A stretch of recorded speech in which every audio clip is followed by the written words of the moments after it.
Hey, here's a quick recap of the second half of chapter 1 in Philippians that we're doing on Monday nights, a virtual study. Anybody can come. We're looking forward to meeting you next Monday night. We left off 1 through 18 last week, and this week 19 through 30. We talked about how Philippians could be called the book of actually, and that there is something that's happening in front of our face in our life, but what is God working beyond that in the eternal?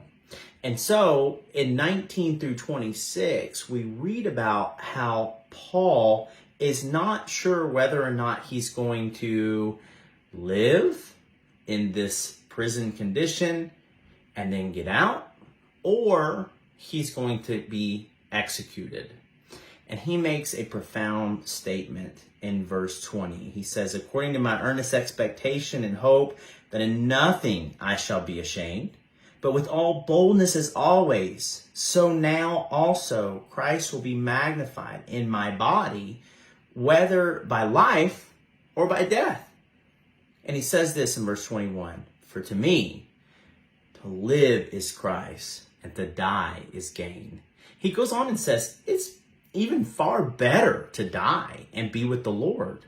But I want to stay so that I can be a blessing to others and be a blessing particularly to you, the Philippian Christians. And so here we see another actually, that if a Christian lives in a way to where their whole life is Jesus, that to die is actually not a negative, but it is a positive, and that you are then in the presence of your Lord, who you've worked with and for, and you've worshiped your whole life.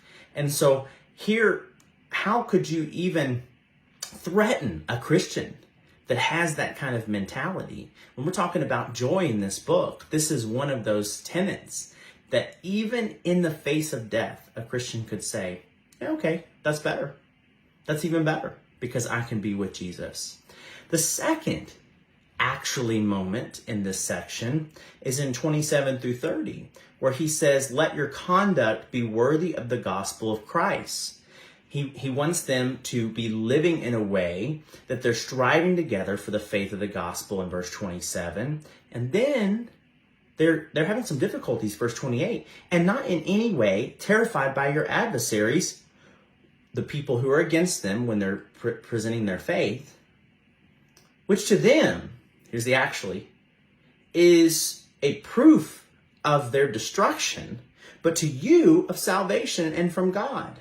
So when people are against us in the name of Jesus, what Paul is saying is that it's actually, like what we would say, proof in the pudding, that they are showing themselves as against God and against his purposes if they are against his people.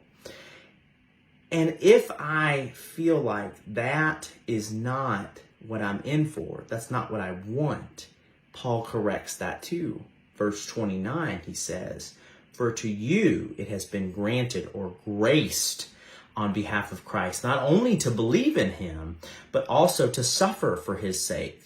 The actually of suffering is not that it's negative, but it's a grace, because it transforms us and we suffer along with Jesus in this world. Jesus is trying to reconcile the world to himself constantly, continually trying to reach people. And there's great suffering in that. When we are striving for the faith of the gospel in Jesus' name, we are experiencing the grace that he is offering us, the true grace, not a false grace. In fact, verse 30, it's not easy. Paul says, having the same conflict which you saw in me and now here is in me. So I just want to leave two things with you. The actually of dying is actually to live with Jesus. The actually of suffering is actually to be with Christ in his suffering. When we have those two mentalities, nothing can touch us, as far as we have this abiding joy and it cannot be taken from us. That's a key teaching in 19 through 30. Why don't you join us next week? We'll talk to you soon. Thanks.